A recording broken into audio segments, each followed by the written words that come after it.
"I'm the prize here," she said. The room went silent for a beat, just the clinking of glasses and the faint hum of a song playing in the background. It was game night, and her friends were there, all waiting for my reaction. She had this grin on her face, confident, careless. Everyone laughed, half awkward, half entertained. I didn't. I leaned back in my chair, looked her straight in the eyes, and said, calm as ever, "Then someone else can win you."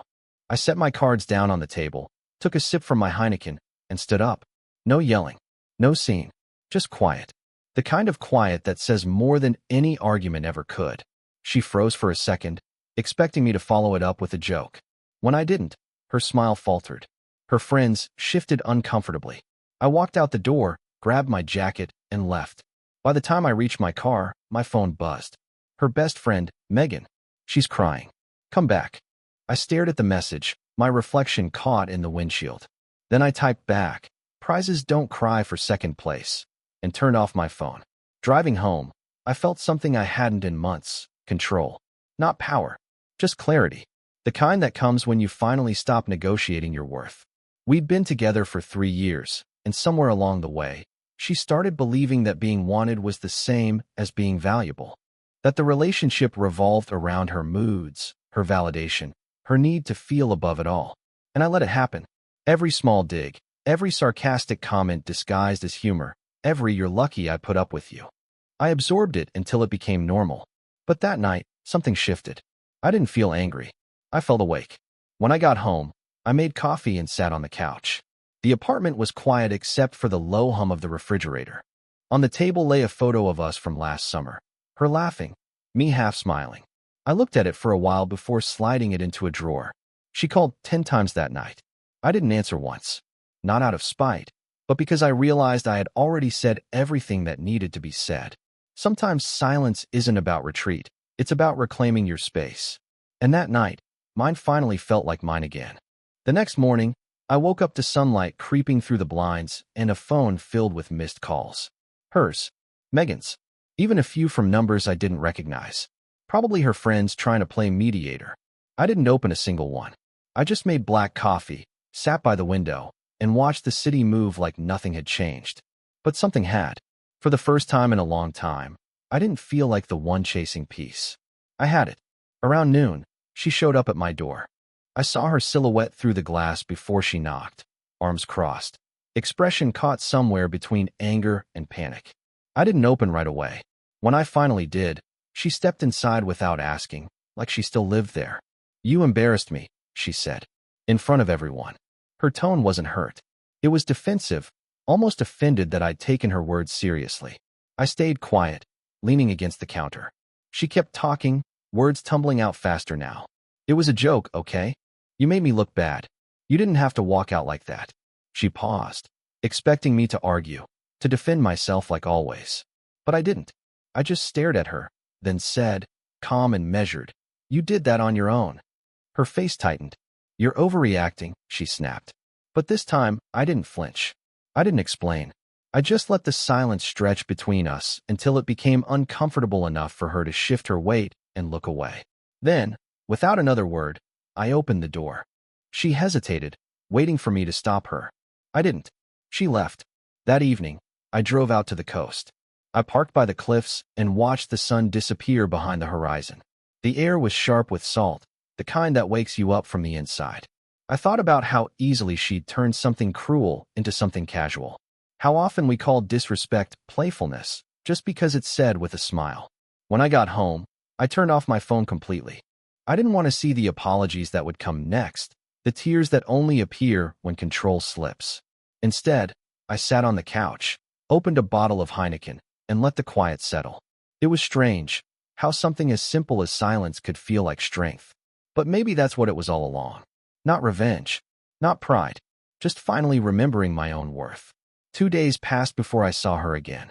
Not in person, but through a story someone posted from a rooftop bar downtown. She was there with the same group of friends from game night, laughing louder than usual, holding a glass of rose like she needed the world to know she was fine. I watched it once, then again, and I could almost feel how forced it was. The kind of laughter people use when they're trying to drown out the echo of silence. My silence. I didn't respond, didn't text, didn't even like the post. Instead, I spent the night cleaning out the apartment. Her things were still everywhere. Hair ties on the nightstand, her denim jacket on the back of the chair, a bottle of her perfume half empty beside the mirror. I gathered everything, folded it neatly into a box, and set it by the door. No anger, just finality. The next morning, Megan called again.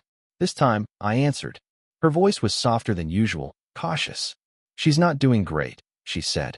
"She won't admit it, but she's been asking about you nonstop. Maybe just talk to her." I could hear the background noise, music, chatter, maybe the same bar as before. I took a breath and said, "She already did all the talking she needed to," then hung up. Later that evening, I met my coworker Ryan for a beer at a small place off Main Street. The kind of spot with dim lights and an old jukebox that never worked right. He didn't bring it up directly, but I could tell he'd heard something. People talk. That's what they do. He just looked at me and said, "You seem different, man." I smiled. "Yeah," I said. "I finally stopped playing games I never agreed to play." When I got home, I opened the box by the door and found one last thing inside, a photo strip from our trip to Miami last year. For tiny frames of what looked like happiness. I turned it over. On the back, in her handwriting, it said, "My forever person." I stared at it for a long time before tearing it in half and tossing it in the trash. By midnight, my phone buzzed again. Her name on the screen. This time, I let it ring until it stopped. Then again, and again. I turned it face down on the table, grabbed another Heineken, and leaned back. There was power in letting something in quietly. Not with shouting, not with closure, but with distance. Real distance.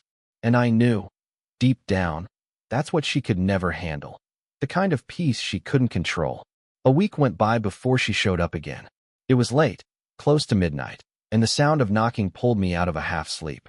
At first, I thought it was my imagination, but then I heard her voice. Faint, unsteady, the kind that doesn't belong to someone in control. I didn't move right away. I sat there in the dark, letting the moment stretch, the knocking turn into silence. When I finally opened the door, she stood there, mascara streaked, wearing one of my old hoodies like it meant something. She looked at me like she didn't recognize the person standing in front of her. Maybe she didn't. The calmness in me was something she'd never seen before. No anger, no pleading, no need to explain. Just quiet. "I just want to talk," she said. I stepped aside, but not to invite her in. Just to let her see for herself that the space she used to fill was already gone. The walls felt cleaner, the air lighter, as if the apartment had exhaled too. She walked in slowly, eyes darting to the box by the door. "You packed my things," she whispered, like she couldn't believe it. I nodded once. She started crying, but I could tell it wasn't about love. It was about losing control, about realizing that the person she could always count on to stay, to absorb, to forgive, had finally stepped out of reach. For a moment, she tried to shift back into the familiar rhythm. "You can't just walk away after everything," she said. "You loved me." Her voice cracked on that last part. I didn't respond. I picked up the box, placed it gently in her arms, and said, "That's why I'm walking away." Then I opened the door again. This time, she didn't resist. After she left, I sat on the couch, listening to the quiet hum of the night outside. My phone buzzed again minutes later, a text from Megan. "She's falling apart. Just talk to her, man." I typed back, "Sometimes falling apart is the only way people learn what they destroyed." Then I turned the phone off again. The next morning, I drove out of town, somewhere along the coast where no one knew me. I stopped at a diner off Highway 1, ordered black coffee, and watched the waves crash against the rocks through the window. A couple sat across from me, laughing over pancakes, hands brushing without even realizing it. For a second, I remembered what that kind of simplicity felt like. Then I let the thought pass.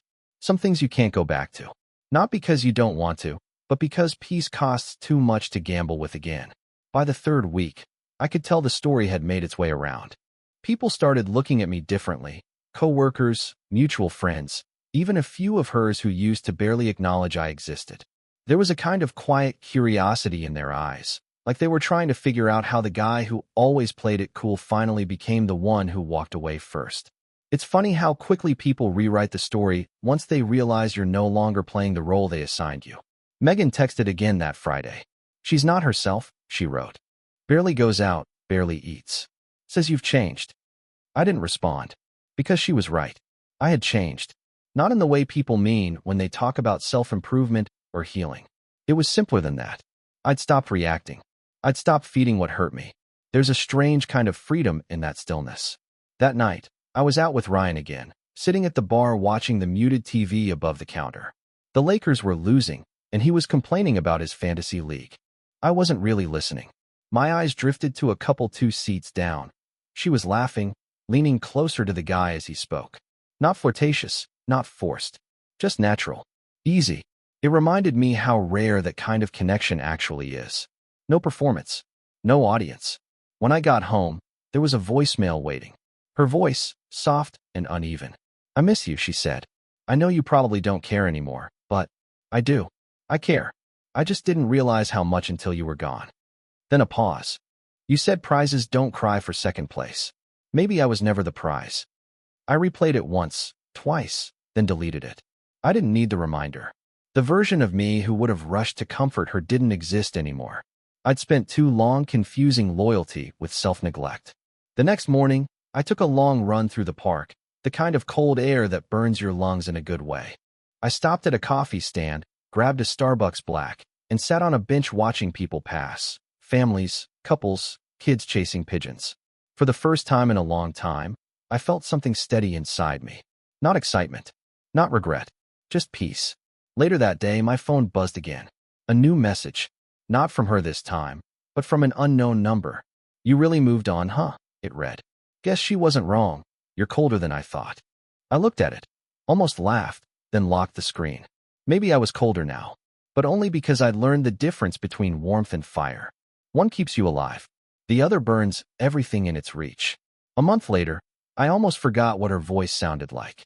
It's strange how fast something can fade once you stop feeding it attention.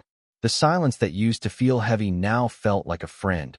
Predictable, steady, loyal. I filled my time with work, long drives, late gym sessions where I pushed until my lungs burned. It wasn't distraction anymore. It was rhythm. Then one morning, as I sat in my office nursing a cup of Starbucks Black, an email landed in my inbox. The subject line just said her name. I hovered over it, debating. Curiosity wins more often than pride, but not that day. I deleted it without opening it. 2 hours later, Ryan walked in and dropped his phone on my desk. "You've seen this?" he asked. On the screen was a post, hers. A carefully written caption about learning to love yourself after toxicity. My name wasn't in it, but it didn't have to be. Everyone knew. The comments were filled with sympathy. "You're so strong. You deserve better. Healing looks good on you." I stared at it for a long time, not because it hurt, but because I realized how easily people rewrite their truth when they lose control of the narrative. That night, I sat on my balcony with a Heineken in hand, the city glowing below. My phone lit up again. "Megan, you should talk to her," she said. "She's a mess." I typed back, "Some people don't want help. They want an audience." The next day, I saw her by accident. I was coming out of a store downtown, and she was across the street, wearing sunglasses, talking to someone I didn't recognize. Her laugh, louder than it needed to be, cut through the noise. She spotted me, froze mid-sentence. For a second, neither of us moved. Then she looked away, pretending she hadn't seen me. I smiled to myself, because for the first time, the distance didn't feel forced. It felt earned. That evening, I found the old voicemail she'd left weeks ago, the one I hadn't deleted. I listened again, not for closure, but as proof of how far I'd come. Her voice sounded smaller now, more distant, like an echo from another life. When it ended, I deleted it for good. It wasn't revenge. It wasn't payback. It was quiet accountability. I didn't need her to feel what I felt. I just needed to know she finally understood what silence means when it's not a weapon, but a boundary. And in that silence, I'd never felt more alive. It's strange how people start noticing you again once you stop trying to be noticed. I'd been keeping to myself for weeks. Work, gym, long drives. But somehow, I'd become the topic of conversations I wasn't even part of. Ryan told me he'd heard things. That she'd been telling people she tried to fix me. That I was emotionally unavailable. I didn't even get angry. I just smiled and said, let them believe whatever makes sense to them. Because the truth didn't need defending anymore. It was living quietly in me. That Friday, I went to a small lounge downtown with a few coworkers. Nothing special. Just music, dim lights, and too many people talking over each other. Halfway through the night, I looked up and saw her, standing at the bar, alone. She looked different, not glamorous or confident, just tired. There was a fragility in her face that hadn't been there before. Our eyes met for a second. I didn't look away first this time. She made her way over, hesitating like she wasn't sure if she should. "Hey," she said softly. I nodded. "Hey." The music thumped behind us, the air thick with everything we weren't saying. "You look good," she added. I thanked her, then turned slightly, signaling I wasn't inviting more. But she stayed. "I didn't mean what I said that night," she continued. "About being the prize. I was just stupid." Her voice cracked a little, but I didn't step in to make it easier. I just let the silence answer for me. After a long pause, she whispered, "I miss how you used to look at me." That one hit differently. Because she wasn't wrong. There was a time I'd looked at her like she was everything. But that look had cost me too much. "That version of me doesn't exist anymore," I said quietly. She blinked, maybe expecting an opening, but all she found was distance. When I left, I didn't say goodbye, just nodded once and walked out into the cool night air. The city lights blurred through the windshield as I drove home, her reflection still flickering in my mind. But not in a painful way. More like a lesson you've already learned, but remember so you don't repeat it. At home, I poured a glass of water, turned off the lights, and sat in the dark. No music, no phone, just the hum of the refrigerator and the pulse of quiet all around me. And in that stillness, I realized something. Peace isn't found when the noise stops. It's found when you no longer need to fill it. The night after I saw her at the bar, something in the air shifted.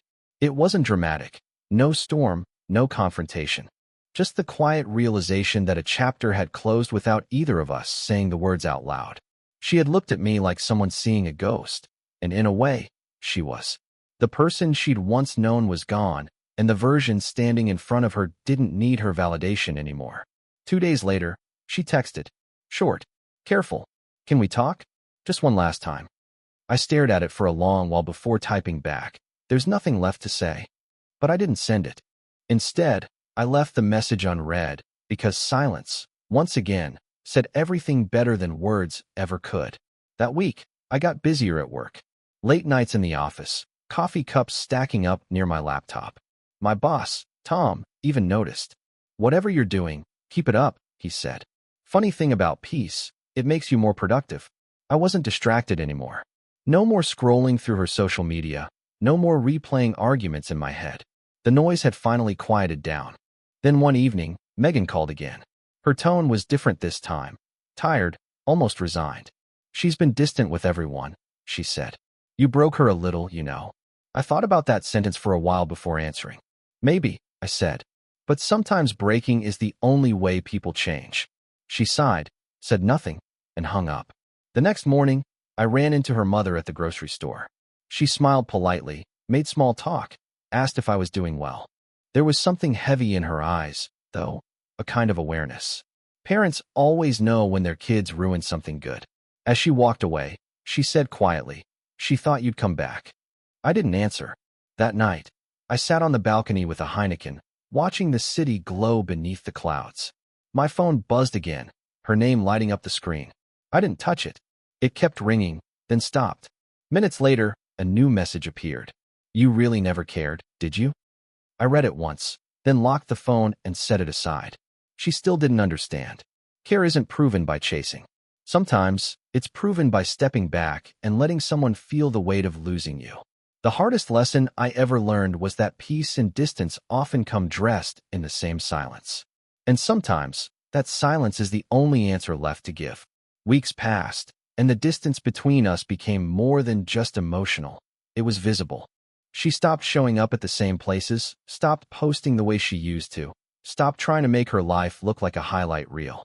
It was as if the silence I had given her had finally started to echo back.